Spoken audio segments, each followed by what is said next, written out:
اعوذ باللہ من الشیطان الرجیم بسم اللہ الرحمن الرحیم السلام علیکم ورحمۃ اللہ وبرکاتہ۔ پیارے بچوں، آج کہانی کے پارٹ 19 میں ہم قرآن کریم کے دوسرے پارے کی ابتدا کرنے جا رہے ہیں۔ چلیں کہانی شروع کرتے ہیں۔ سب سے پہلے تو اس پارے کے شروع میں قبلے کے حوالے سے ہمیں بتایا گیا کہ جب اللہ کے نبی صلی اللہ علیہ وآلہ وسلم مکہ سے ہجرت کر کے مدینہ تشریف لائے تو بیت المقدس کی جانب رخ کر کے نماز ادا فرماتے تھے۔ اللہ تعالیٰ کے پیارے محبوب ہمارے پیارے آقا صلی اللہ علیہ وآلہ وسلم کی خواہش تھی کہ بیت اللہ کو مسلمانوں کا قبلہ مقرر کر دیا جائے۔ اللہ تعالیٰ نے یہ حکم دیا کہ اے مسلمانوں، اپنا رخ بیت اللہ کی جانب موڑ لو۔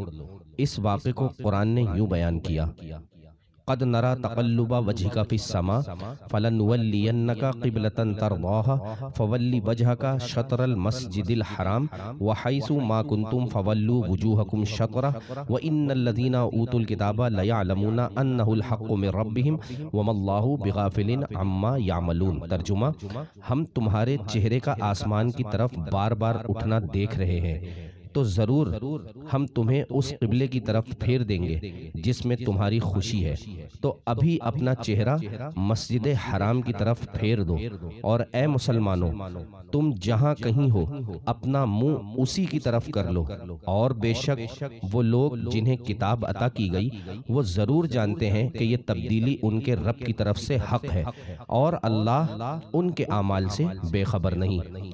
سعد نے کہا، اس آیت میں نبی کریم صلی اللہ علیہ وآلہ وسلم کی شان بیان کی جا رہی ہے۔ جس جانب قبلے کی خواہش ہمارے محبوب صلی اللہ علیہ وآلہ وسلم کی ہے، جس میں محبوب صلی اللہ علیہ وآلہ وسلم کی خوشی ہے، ادھر مدینے میں مسجد بنی سلمہ میں اللہ کے نبی صلی اللہ علیہ وآلہ وسلم ظہر کی نماز ادا فرما رہے ہیں۔ 2 رکعتیں ہو چکی ہیں۔ اللہ کے نبی صلی اللہ علیہ وآلہ وسلم بار بار آسمان کی جانب رخ انور اٹھا رہے ہیں، اور اپنے محبوب کی اس ادا کو قرآن نے یوں بیان کیا: قد نرى تقلب وجهك في السماء۔ ترجمہ: ہم دیکھ رہے ہیں تمہارا بار بار آسمان کی جانب دیکھنا۔ ادھر وہی نازل ہوئی کہ اپنا رخ بیت المقدس سے موڑ کر کعبے کی جانب کر لو۔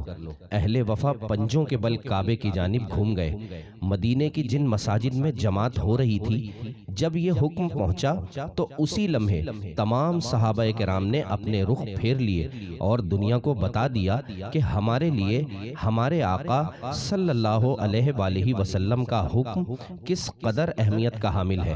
صحابہ کرام نے اپنے آقا و مولا صلی اللہ علیہ وآلہ وسلم کی ایسی اطاعت کی اور رہتی دنیا تک آنے والے مسلمانوں کو سبق دے دیا کہ اپنے آقا صلی اللہ علیہ وآلہ وسلم کی بلا چون چراں بات ماننے میں ہی مسلمانوں کی ترقی ہے، مسلمانوں کی کامیابی ہے۔ مما جانی نے پوچھا، کیا علامہ صاحب نے آپ کو یہ بتایا کہ قبلہ تبدیل کیوں کیا گیا؟ جی مما، بلکہ قرآن نے ہی یہ بتا دیا کہ اب بے وقوف لوگ اعتراض کریں گے۔ قرآن بیان کر رہا ہے: سَيَقُولُ السُّفَهَاءُ مِنَ النَّاسِ مَا وَلَّاهُمْ عَنْ قِبْلَتِهِمُ الَّتِي كَانُوا عَلَيْهَا۔ ترجمہ: اب بے وقوف لوگ کہیں گے، ان مسلمانوں کو ان کے اس قبلے سے کس نے پھیر دیا جس پر یہ پہلے تھے؟ پھر اپنے محبوب صلی اللہ علیہ وآلہ وسلم سے فرمایا: قُلْ لِلَّهِ الْمَشْرِقُ وَالْمَغْرِبُ يَهْدِي مَن يَشَاءُ إِلَى صِرَاطٍ مُسْتَقِيمٍ۔ ترجمہ: تم فرما دو، مشرق و مغرب سب اللہ ہی کا ہے، وہ جسے چاہتا ہے سیدھے راستے کی طرف ہدایت دیتا ہے۔ جیسے آج بھی بعض لوگ خود کو مسلمان کہتے ہیں لیکن پردے پر، داڑھی پر، حیا پر، اسلام کے احکامات پر اعتراض کرتے ہیں، جیسے اس دور کے منافقین کیا کرتے تھے۔ یہ بے شک کتنے ہی چالاک کیوں نہ بنتے ہوں، لیکن اللہ تعالیٰ اور اس کے رسول صلی اللہ علیہ وآلہ وسلم کے احکامات پر اعتراض کرنے والے بے وقوف ہی ہوتے ہیں۔ پیارے بچوں، آگے کی کہانی پارٹ 20 میں سنیں گے، تب تک کے لیے اجازت دیجیے۔ اللہ نگہبان۔